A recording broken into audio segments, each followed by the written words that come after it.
Lassiter Factor. What's up, all my movie loving maniacs? This your boy Bankful B of the Lassiter Factor, and today I'm going to talk about a movie that is celebrating its 20th anniversary that is near and dear to my heart, and that is ATL. Atlanta came out in 2006. It's basically a slice of life movie that takes place in Atlanta, Georgia, around this group of kids. We see their lives from getting ready to graduate high school. They hang out at this skating rink called Cascades.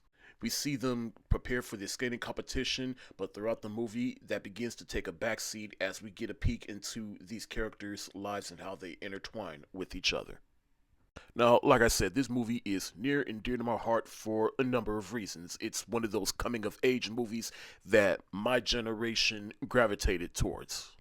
I remember I was in 8th grade getting ready to go to high school when this movie came out, and it was one of the biggest movies in the world, mainly because of T.I., because at the time he had an album that was getting ready to come out, an album that I do own on CD, and then eventually bought on vinyl because it is my favorite T.I. album. Aside from this being a coming of age movie for my generation, but it is also a classic among black folks. This movie has been played to death, whether that be on television or you may own the DVD back in the day. You own the movie in some shape or form and used to watch it all the time. I was really excited to go back and rewatch this movie because I remember I rewatched it for its 10th anniversary.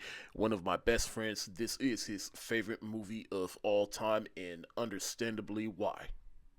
This movie is directed by legendary music video director Chris Robinson, who has an extensive music video career, but ATL was his directorial debut. He only directed two other movies after this, in which Beats, which came out on Netflix a few years ago, which I do remember watching, and then he directed something called Shooting Stars, which was on Peacock. I never heard of it though. But because of his extensive music video resume, he was the perfect guy to direct this movie because he was able to capture just the community and the culture within Atlanta, Georgia. It should also be worth noting that the story was thought up by Antoine Fisher. Yeah, that Antoine Fisher.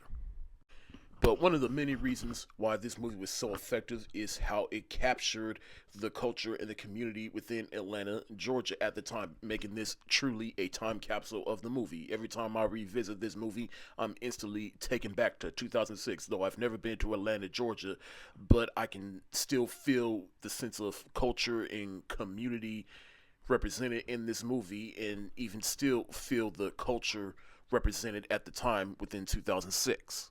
And of course, the themes represented in this movie is also what makes this movie age like fine wine. You got T.I. who plays Rashad, in which he is his brother's keeper. Him and his brother's parents, they passed away a few years ago. So now they live with their uncle George, who is a janitor. They kind of don't have the best living conditions financially, that is. But overall, Rashad, he's a good kid. He has his head on his shoulders. He has all his credit, so he can just coast for the rest of his senior year. He just ready to get out. But his little brother Ant, played by Evan Ross, he starts getting into the drug game. He starts selling. He goes under the wing of Big Boy's character. More on him in a little bit. But for me, Rashad and Ant are the heart of this story, and including Uncle George, played by Bubba from Forrest Gump himself, Michael T. Williams. And honestly, with adult eyes, I actually gravitated towards his story and understand his plight, because you know how they get into that huge argument in which, they find out that Ant he was selling, and then he's like, boy, gonna do what he want to do.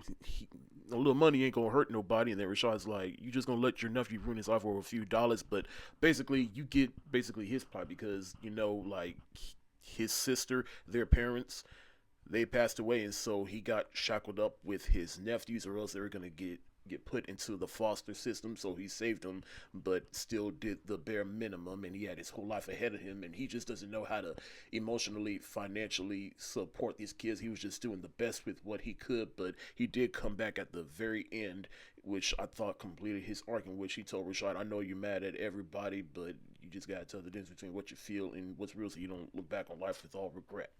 Lauren London, who plays Nunu. Every teenage boy's doing the mid 2000s crush right here. I did like her story, in which she just wants to be embraced within her culture. She wants to be embedded within her culture, but her rich ass daddy, played by David Keith, He doesn't want that for her. He wants to shield her away from that because he's a bit ashamed of where he came from, even though it made him who he is. And that also bleeds into Esquire because he basically used to fake a dress to go to a good school because his parents couldn't afford it. He just wants to get out, but he never forgot where he came from, and he made sure Keith David's character knew that too. Which Keith David's character, he also goes through a bit of an arc.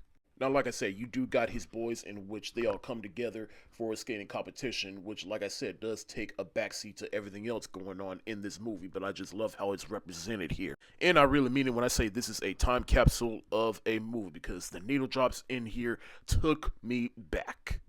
Now, like I said, Big Boy's in this movie, and he's just hilarious. And it makes sense why he would be in this movie because he himself is an Atlanta native. There's so much about this movie I can gush about, but I'm gonna just end it here because chances are everyone who looks like me have seen this movie. But if you haven't, I highly recommend it. This movie to me truly ages like fine wine every time I rewatch it. To me, it's truly a black cultural classic. It's a modern coming of age story. ATL absolutely gets the heads up emoji because it is a masterpiece. That's it for today. Have you seen ATL? If so, let me know what you think in the comments section below. This is your boy Bankful B of the Lassiter Factor. Stay safe, wash your hands, peace.